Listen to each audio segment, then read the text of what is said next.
Yo, yo, yo, what's going on, family? It's your boy VIC93, and we here for another episode of Vic's Take. Yes, sir. Been a little minute, but we jumping right back into it. We got a interesting topic to talk about today. As you know, the finals is going on. We moving to Game 7. The Pacers took out OKC Thunder in Game 6, blew them out the water. So now we're going to have a Game 7 Sunday night. Right now during recording is Saturday. So that Game 7, it will be tomorrow. Just wanted to talk about this because this was a topic that blew up sort of overnight with when LeBron had his podcast with Steve Nash, and they were talking about ring culture. Brian said some things about he doesn't know how the ring culture became how it is today. He believes that we only critique players based off rings in the NBA that we don't do with other sports. I totally disagree with that. But first, we're going to get a look at Shannon Sharpe's nightcap. He's talking with Bun B. I came across this video. I just caught a glimpse of it. I didn't see the whole thing, but I like the dynamic between Shannon Sharpe and Bun B in this conversation. I think they both can bring some good insight to this, and we'll look at some other videos as well. I know T-Mac said some crazy things that I did not expect him to say. I've always been a T-Mac fan, but some of the things he said, and when he mentioned him and Kobe on the same level, it was kind of that was kind of a no for me, a turn off for me, especially knowing, how much it takes to win a championship. To try to justify someone who didn't win one with someone who did is just it just makes no sense to me. And Gilbert Arenas said some crazy things too. I feel like all the guys who didn't win a championship is now that LeBron said this, they're all jumping out. Now they're all trying to make cases for themselves. And it's like, yo, chill out. Like, you winning a championship doesn't discredit your professional career, but it also keeps you from this certain level that other champions reach. We always pay attention to level of competition, your teammates, the performance that you had in certain games. Of course, the moments is very important as well. So it's not all just rings. Let's be very clear. The ring does not discredit your professional career, but a ring does solidify you on a certain level. That's what everybody should be striving for. If you don't play for a championship, then what are the fans paying their money for? Because to you, if you're a player and you just want to play and just want to have fun and make money, cool. Just say that. Let us know. We won't promote you. You won't have the advertisements. You won't have the fans cheering for you, because for the fans, we want guys and women who are determined and put all their blood and tears into winning that championship. I don't cheer for the Cowboys just to see my favorite players. No, I want to see them win. So that's my little spiel. Let me get off of that. Let's get into this video. I'm gonna give y'all my takes on a couple of things they say, and we'll go off that. Let's roll. LeBron James is pushing back on the idea that championship rings are the only measure of greatness in basketball. On his new episode of Mind the Game podcast with Steve Nash, LeBron said, "I don't know why it's discussed so much in our sport. Why it's the end all, be all of everything. It's like you weren't a great player if you never won a championship. Or if you won one, you can't be the same conversation as this person. You sit here and tell me Allen Iverson, Charles Barkley, Steve Nash wasn't unbelievable? Oh, they can't be talked about or discussed with these guys because they won? It's weird to me. It's like saying Peyton Manning can't be in the same room with Tom Brady or Patrick Mahomes because he only has one ring. Well, Peyton has two rings. But I get what LeBron is trying to say. But that's what society, that's what social media, that's what we've done now. We've turned everything into a ring. If you don't have a championship, it's almost it. And at one point in time, it was like that with the Grammys, bud. Man, you ain't got no Grammy. Man, you ain't got no Grammy. But sometimes that's what it takes to fuel you, though. Right? If you would ask LeBron that prior to having a chip, he would have told you that's his motivation. That's his drive. That's what I want to be. I want to be placed on the mantle next to those other greats. Well, you have to look at what those other great people have achieved. Mm-hmm. You have to look at what their success is gauged by. Agreed. You know what I'm saying? Agreed. And who they played at, the level of competition. All of these things come into that. So, and you got chips. I don't know who he's arguing for. I think the thing is, Bud, if you look at LeBron, look at the guys that he idolized. What do they have? Jordan. Agreed. Agreed. Man, look, couldn't have said it better. Bun B, very intelligent. For the people that don't know, he's a huge legend in the hip hop industry from the South, from Houston, Texas, from the mid to early 90s, late 2000s. Him and Pimp C, they had a huge career, Underground Kings. And he was right on the money with this argument, bro. Like, when LeBron makes this argument, who is he arguing for? Because he has rings. So it's even more confusing because it's like you're trying to shine light on guys who don't have rings, right? But at the same time of you doing that, it diminishes your accolades as well. Because basically what you're saying is don't measure me with the guys that have rings, measure me with everybody. So at that point, when LeBron has 4 championships, he was at a certain level that guys under him, normally you wouldn't compare because you're like, well, not just because of the championships, but that's a key part of it. So let's look at a guy like Dirk that has 1 championship, 1 MVP compared to LeBron. Now, at this point, you're like, well, we can compare these guys because we're going off of their individual accolades, not just the championships. If regardless of what they individually accomplished, the championships automatically, like, if we look at the paper and we're like, yeah, LeBron, he led 4 teams to the championship automatically. Dirk, you're out of this conversation. Now with LeBron's argument, it's like Dirk is in this conversation again.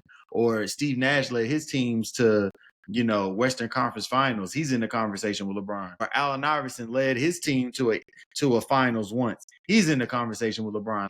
What are you doing? You hurting yourself. And then if you're trying to use this as a way to knock to help you over Jordan, that still doesn't help you because if you look at the individual accolades, I mean, the longevity part LeBron's got by far, but if you look at per the amount of time each one has had in the league, it's not close. So it's just very confusing why he's making this argument. It's just bringing guys that weren't in the conversation with LeBron into the conversation, and that's why it's so mind-boggling.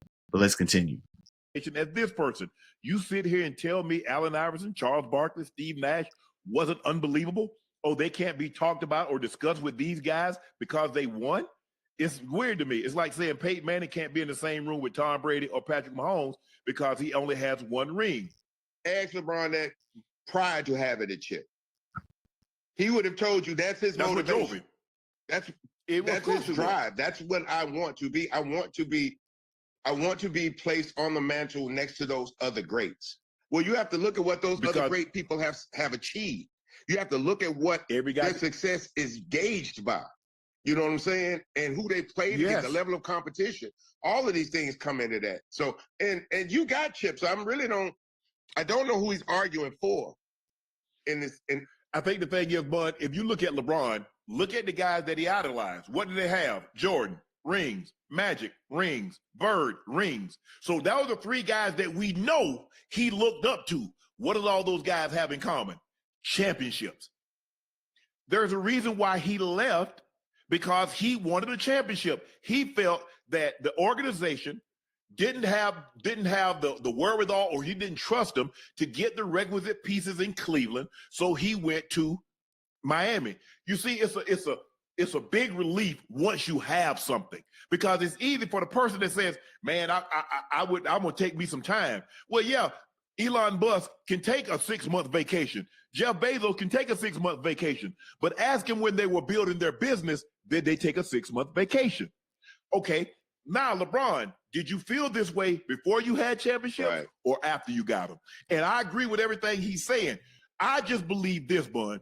When we're having a conversation and I got to put EST on it, you got to have championships. Now, I'm not saying you can't be great because Charles Barkley, I'm old enough, you and I are old enough, because we remember a lot of these cats. I remember Charles Barkley. I remember Karl Malone. I remember Patrick Ewing. I remember some of these great players. But when I need to add EST, I just don't know how I can. But you come from football. I don't know how. You come from football. So Marino, that was always the argument about Marino on every other Barry level, Sanders. up against every other standard. He was always the nemesis for the position. The only thing was, and look, I'm a Rockets fan, so we got those asterisks next to us where Jordan would play baseball. You know what I'm saying? But no, I mean, it's a very, very real thing to have the want to get a championship, which is what inspires and drives a lot of people.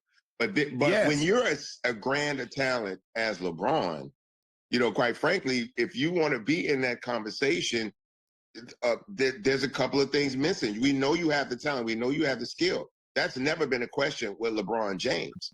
You know what I'm saying? But if you want to be in that Mount Rushmore, you still have some work to do. And that's fine. There's nothing wrong with that. He's actually still physically capable enough to do the work. But I think, one, I don't think this should be something that should be bothering LeBron James, because he's going to succeed at a level that very few people in any sport or any business will be able to succeed. But then also, I don't know if that's something that still is potential could drive him. Because if that's who he's looking to compete with, how many more years would it realistically take him to get those extra 2 rings that he's probably looking at right now? Yeah, no. Like I said. So is this to negate that argument preemptively? Is that what we're doing? I think the thing is what people hold. Definitely. That's definitely what it is. It's like he's basically saying, I'm throwing in the towel. I can't get the 6 rings. But I'm still the GOAT because of my individual accomplishments. You can't look at just rings with Jordan. You gotta look at everything else I got over here on the other side. And it's mind-boggling to me that we're downplaying the importance of championships. Yes, it is a team accomplishment, like I've been hearing a lot of people say, but when you're the best player on a championship team, or if you're the 1-2 punch, or if you're just like Clay and Steph, or if you're Kobe and Shaq, MJ and Scottie, we remember both of those guys. We remember the whole squad. Honestly, you remember the role players too, but you remember the key players in the matchups. And to say that that's not the end all be all, basically just letting us know that, hey, I don't care about championships anymore. You know, it's not that big of a deal. That's not the only thing you should measure me by, which it shouldn't be. But like Shannon Sharpe said, when you're talking about the greatest, we're talking about top 10, top 5 all time. How can we not bring up championship? That's what I don't get with this whole argument. You have to include that in the conversation. And also, there's another thing I want to talk about, because we're in an era where people get sensitive real quick just because other people have opinions. It's okay that we don't have the same opinion. Some people might think Michael Jordan is the GOAT. Some people might say Kobe is the GOAT. Some people might say Kareem Abdul-Jabbar is the GOAT. Some people might say LeBron is the GOAT. I don't agree with LeBron being the GOAT. In my argument, I look at MJ, Kobe, and Kareem. Those are my top. And then LeBron falls underneath there. A lot of people's going to disagree with me. A lot of people have LeBron over Kobe. I don't agree with that. Whatever. However, it's okay that we disagree. It's okay that I think one thing and you think something else, without us having to dive into the numbers and the statistics and get into a heated debate. It shouldn't offend LeBron that some people don't have him as the GOAT. What am I missing here? Him and his team, every time a narrative, they try to push a certain narrative out there that if he's not the GOAT, it's disrespect. And that's one of the things Stephen A. Smith mentions on First Take all the time. Is like, yo, we recognize you as a top 5, top 3. Some people recognize you as the best player ever. Why are you so upset at where people rank you? Who cares? You're almost close to $1 billion in revenue based off your NBA contracts, your endorsement deals. You got a beautiful family, beautiful wife. Your son is in the NBA. Bro, just live your life and enjoy it. Who cares what people say? Who cares what somebody disagrees with me on the GOAT conversation? We're just fans speculating and having barbershop talk at the end of the day. I mean, there's no real way to measure who's the best. Michael Jordan has already said this years ago. So we keep having this conversation and it makes no sense because it's a never-ending debate. It's just for fun. Some people get heated, but most people, I don't look at these athletes as idols. I look at them as regular people who make a lot of money because we pay money to be entertained, just like an actor. That's all. They're entertainers. That's it. I watch them play. Somebody wins, somebody loses. I like certain people that play. I might not like certain people that play as much. It is what it is. It's sports. So get over it, bro. This narrative that is disrespect if I critique somebody that's getting old, bro. Y'all gotta have thicker skin. And the kids coming up in this era has to have thicker skin, because even in today's NBA, you critique one thing about the game, they're shooting too many threes. Oh, you hating. You hating. You just hating on the new NBA. Oh, I like ball when it was a little more physical back in the day. Oh, you hate. You hating. It's like, bro, I can't voice my opinion without you thinking I'm hating on you. Anyways, let's let them finish talking. I'm running my mouth too much. They said, well, you jumped. You went to Miami. You went to Cleveland. You went to LA. And so I think, he's like, the rings. And when we talk about NFL players, they say the greatest player. I mean, Dan Marino is always on the list, the name that you mentioned, and I know Dan. I've worked with him for a decade, know him very well. We shared the same agent when we played. Is that he was always on the list, greatest player to never win a championship.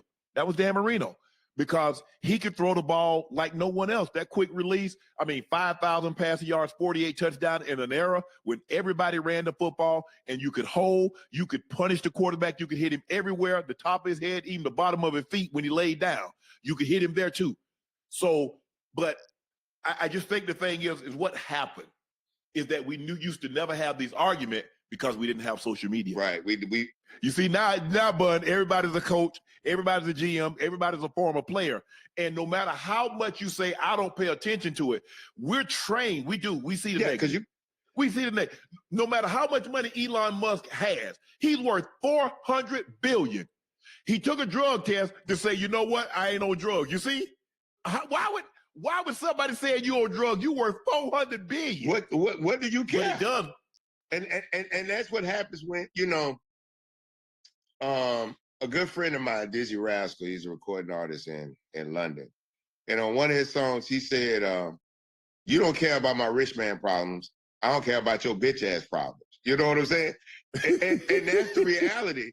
It's not that LeBron doesn't necessarily have a valid argument. I think there's validity into his argument. Of course, you know what I'm saying? But at the same time, you're LeBron James. You know what I'm saying? To me, these type of arguments almost belittle what you've done.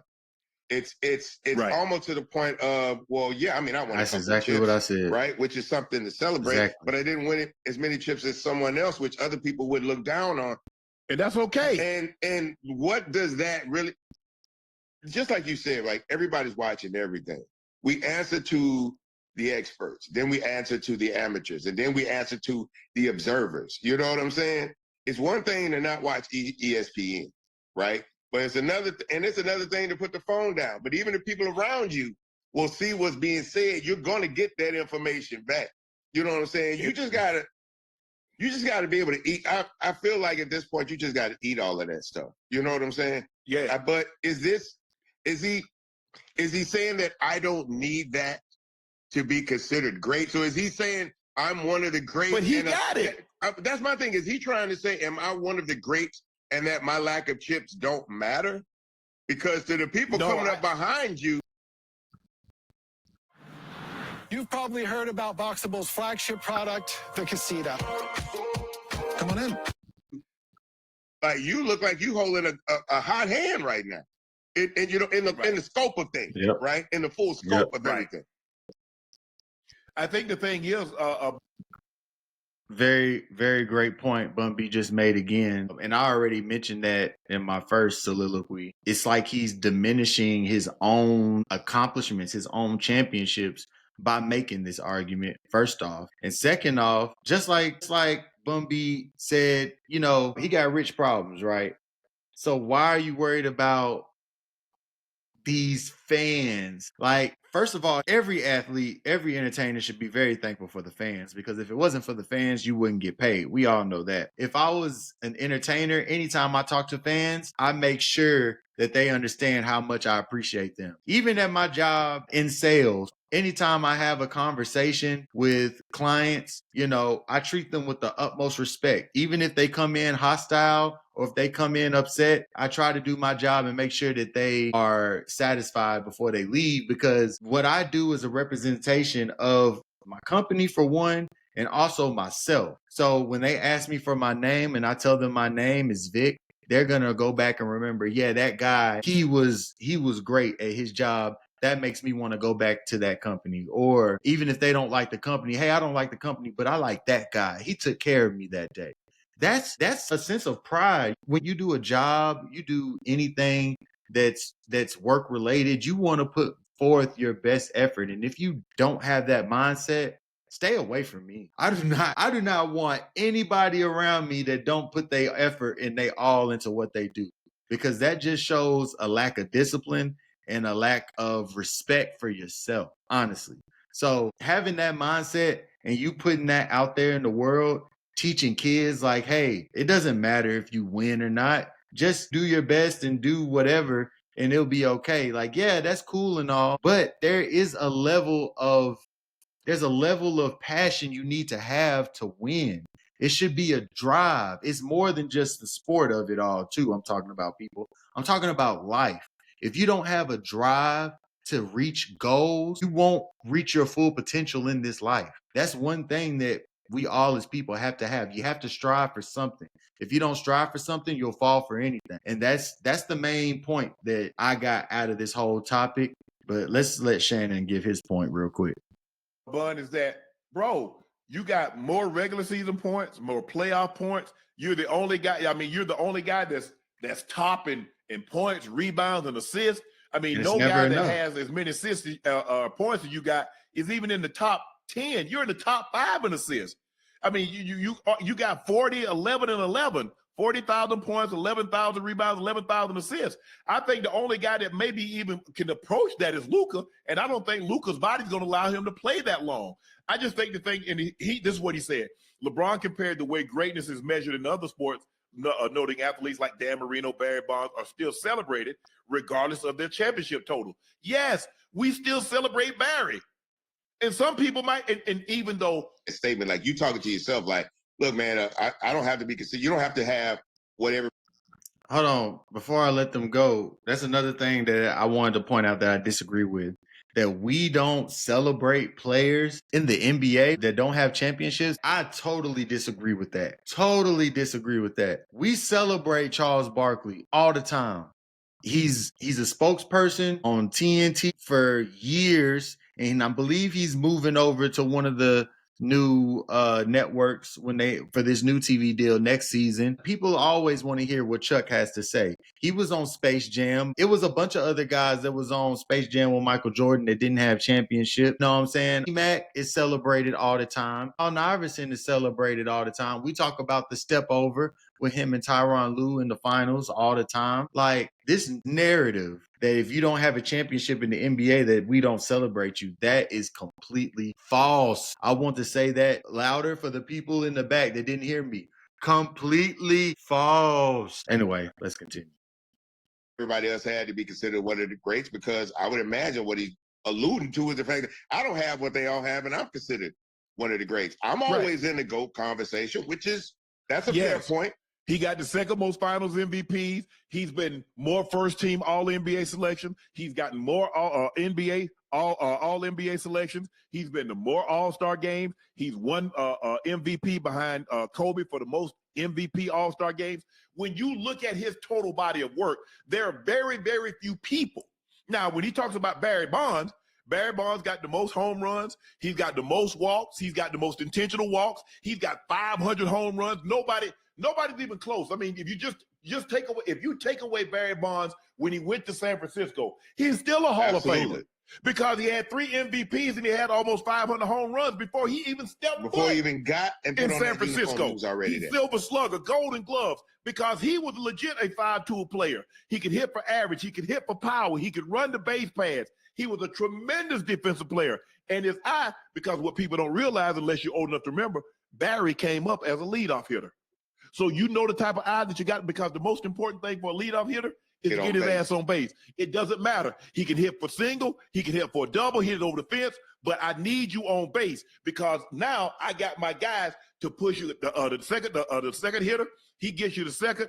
You steal third. Now my guy get a sack fly or get a ribby, drive you in, whatever the case may be. So Barry always had that eye.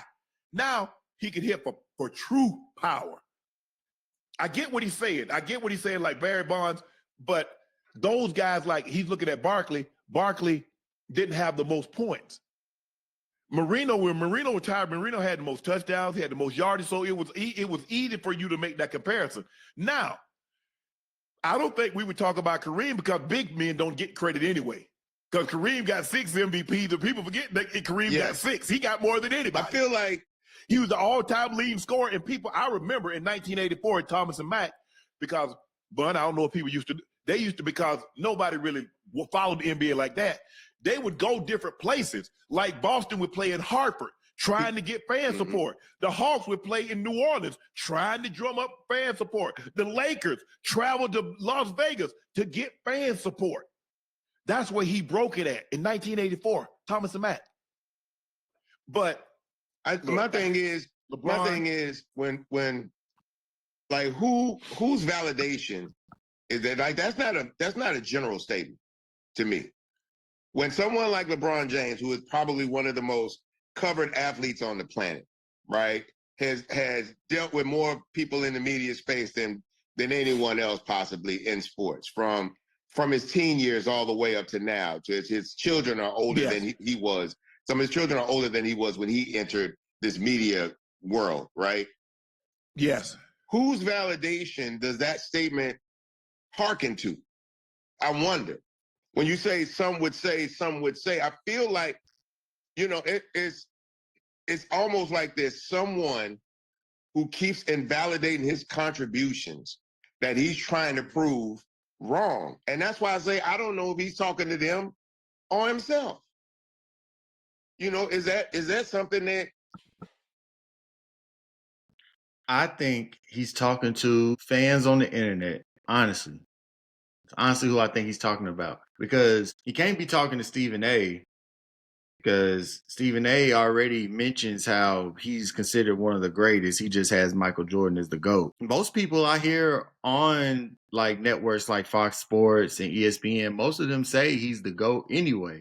A lot of them have him ranked. No, most people have Jordan ranked first, but there is a few people I've seen they rank LeBron first and then Jordan after him. Like I said, I got Kobe over LeBron, MJ over LeBron, and Kareem over LeBron, but that's just me. But the fact that we keep having these conversations about LeBron, the way he keeps re-shifting the focus of how we view players, because this isn't his first time. He's done this in the past. When he talked to JJ on the podcast, and they were talking about how they view it. You want to say it's good to consider yourself the GOAT. I heard Anton talk about this on his video, Anton Daniels. He says it's good to consider yourself the GOAT because that's confidence in yourself, which is fine, but you can't be upset when somebody doesn't agree with you.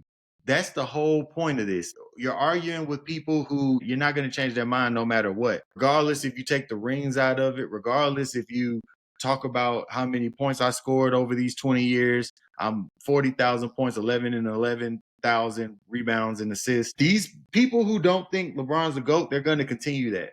Unless he wins 2 or 3 more championships, which I highly doubt he's going to do at this stage of his career, you're not going to change their mind. So just like Bun B is saying, what's the point? What is the art? What are we trying to gain from this? Where's the end goal of this argument? Because if you're not changing anybody's minds, then you're just making statements without shifting any mindsets or anything. No end game. It's just a statement at this point. That he keeps in his mind, right? To remind himself, you're great. It's almost like self-motivational speaking type of thing. You know what I'm saying? Exactly. Because I don't want it to look like he's trying to downplay people's opinions of what he does. I think he is. I swear. I think you're not going to please everybody. But but not that's please always everybody. been the thing about LeBron. Like he really tries wants to be seen a certain way by people. You know what I'm saying? He likes to be like, where Kobe and Mike were like, kiss my butt. Which is LeBron. I think LeBron is me and the little bit that I've been around him. He's genuinely a nice guy. He really wants to be liked. Like I said, I don't know him. Some people might say whatever, but I just know in the little bit that I've been around him, he's a likable guy. And some guys like to be liked. Some guys don't care if you like. Mike does not care if you liked him. Or I shouldn't say ED, like. L-I-K-E or L-I-K-E-D. Right. Like or liked. Kobe, rest his soul, was the exact same way. I think LeBron, and I think what you're speaking to is the fact that LeBron, because of all this media training that he's had all of these years, LeBron feels like he's always done the right thing, said the right thing, played the right way. So I don't understand why everybody is not on the same accord when it comes to what I've done. You know what I'm saying? But it's because we've had people who have had, LeBron James was born to play basketball. Yeah. You know what I'm saying? Like physically, like he was born to play the game. Everybody wasn't like that. Mike had to work to get there. Kobe had to work to get there. They weren't inherently born with these physical traits that LeBron was given. That body, that height, that speed, that size. And the thing is, you know what? Sometimes familiarity. Although LeBron was gifted with his physical attributes, we can't discredit the work he put in now. And I'm not trying to say Bun B said that.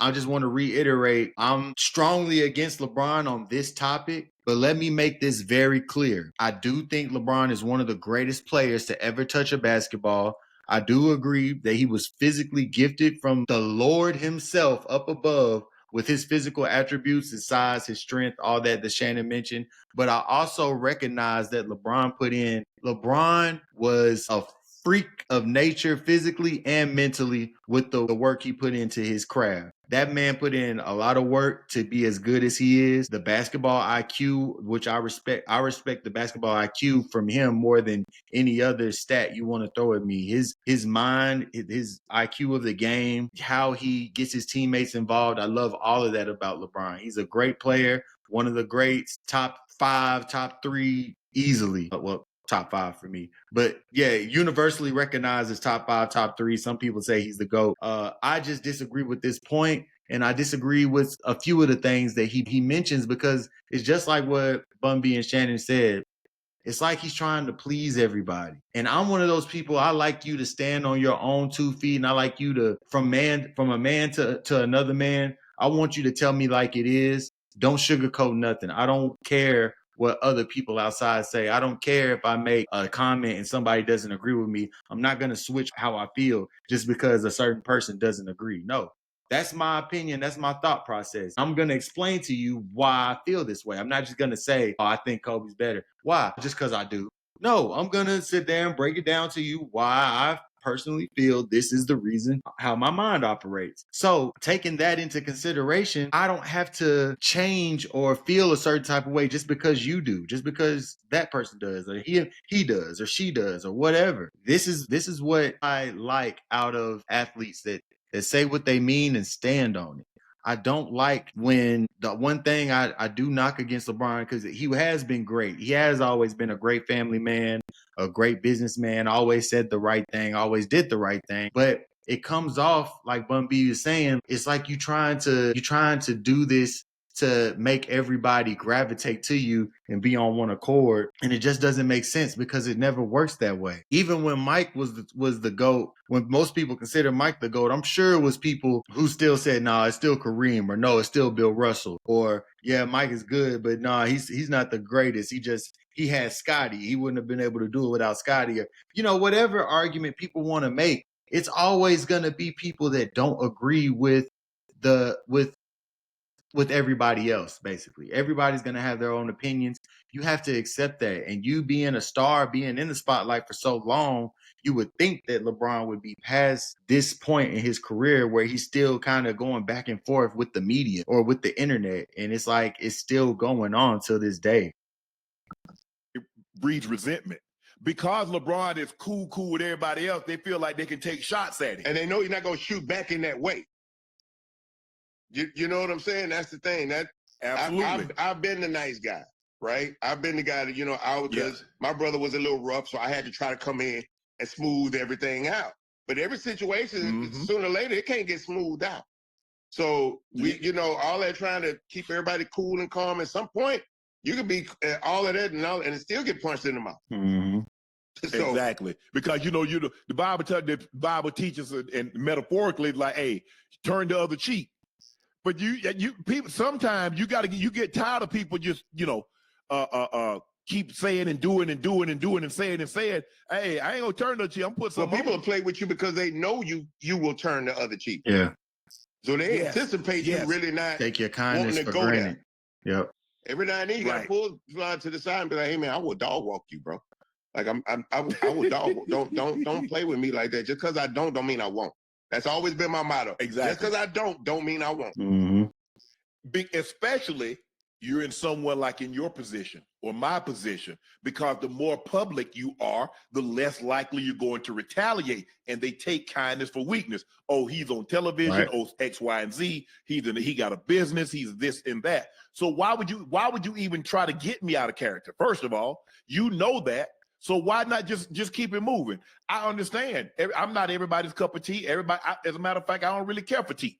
So I understand everybody's not going to care for Shannon Sharpe. Everybody ain't going to care for Bun or whomever the case may be. Mm-hmm. But I just think sometimes that's a losing battle. We live in a turn. And I had to, sometimes you just got to say, you know what, it is what it is. You don't like me, but I know there's enough people out there that there's a term that's used now for people that I don't want to run across, and that's crash out. I don't want to be in a position to deal with nobody that ain't got nothing to lose. I got too much to lose. And all the years Shannon Sharpe has been in the media, even before Undisputed, up to Undisputed till now, with all the things he went through and everything, I've never heard him be so real and agree with him more than right now. And this is a man who's defended LeBron. Like, if you go back and look at Shannon's history from his time with NFL Network to ESPN, well, NFL Network, then he went to Fox Sports with Undisputed, then ESPN with First Take. He's always been a LeBron guy. He's always defended LeBron. He's always, been a fan of LeBron. He believes that LeBron is better than Michael Jordan. But for him to have this conversation with Bun B and be genuine and to actually hold LeBron accountable to, the arguments that he's making is very tasteful to see. Because this is just proof that I can like or be a fan of someone and still not be delusional and support them blindly just because, whatever they say. Like, Shannon is clearly on the point here. You shouldn't let anyone get you out your character, especially when you have things going for yourself. There's always going to be people that's trying to tear you down. Like Bun B said, I don't want to deal with any crash outs. Y'all crash out over there. You know what I'm saying? Across the street, next neighborhood, whatever. I got things going on right here, bro. I can't let you mess that up. I can't let you get in the path of my goals and what I aspire to be. And what Shannon's saying is like, yo, LeBron, you gotta cancel all that noise out and just enjoy what you have going on. There's no point. And everybody's not gonna like you. Not everybody is gonna accept the 4 rings because you did leave Cleveland to go to Miami to join up with D Wade and Chris Bosh to get your first ring. If anybody's discrediting anything, if I was LeBron, I would be making an argument about how many other people joined forces to get rings and it wasn't just you. That would be my argument. So people wouldn't discredit the Miami repeat that you guys had. Because it seems like I wouldn't make an argument about the rings per se. I would make an argument on that. I joined forces with D Wade and Chris Bosh, but look at the Celtics. Look at the Warriors getting Kevin Durant. Look at, these other teams that joined forces to try to get rings too. It wasn't just me. So my rings are valid, just like everybody else. That's the argument that you should be bringing to light. The ring culture is not healthy in the NBA. That one was wild to me. Well, guys, that was my take. I'm going to post the link to this video down here in the bio so y'all can go and check out what Shannon Sharpe and Bun B had to say. We pretty much heard everything that they had to say, but it's a few more minutes left, but I already ran a little over than what I was planning to do on this because like I said, this was a topic that I've been seeing floating around for the past few days. And I'm like, there's no way that people can be this dense with points going over their heads. And another thing, these NBA players, these ringless NBA players coming out here trying to say how, you can't discredit me because I don't have a ring and this, that, and the third. Is like, bro, stop. Y'all need to stop. Charles Barkley, like I said, hasn't won a ring and he's been celebrated for years. He's been on TV giving his takes. He's been with Shaq and Kenny while they give their takes and their champions. All of them have given great insight to the game. It doesn't matter whether he has a ring or not, but Charles also understands you can't be on a certain level without that ring. He's still a Hall of Famer. He's still one of the most recognized players that you'll know, especially from the late 80s, early 90s.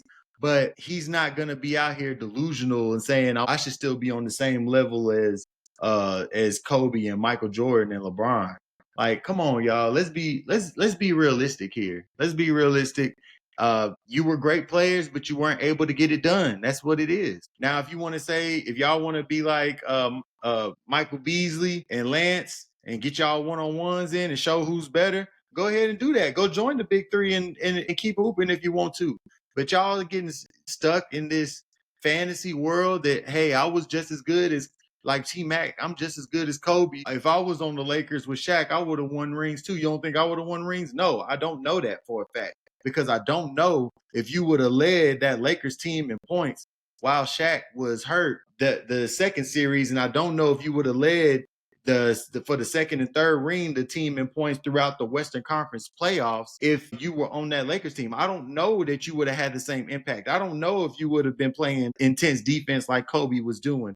I don't know if you would have hit those clutch shots like Kobe hit at the end of those games, especially against the Pacers and the one versus the Nets. Like, I don't know all of that. So for T-Mac to sit there and try to compare himself to that was super mind-boggling to me. I lost a ton of respect for T-Mac for even having that conversation. But that's another conversation for another day, y'all. Appreciate y'all for tuning in with me. More content is gonna be dropping. Y'all check my channel for some highlights, some youth sports highlights coming soon. Hey, it was a pleasure. Thank y'all for checking me out.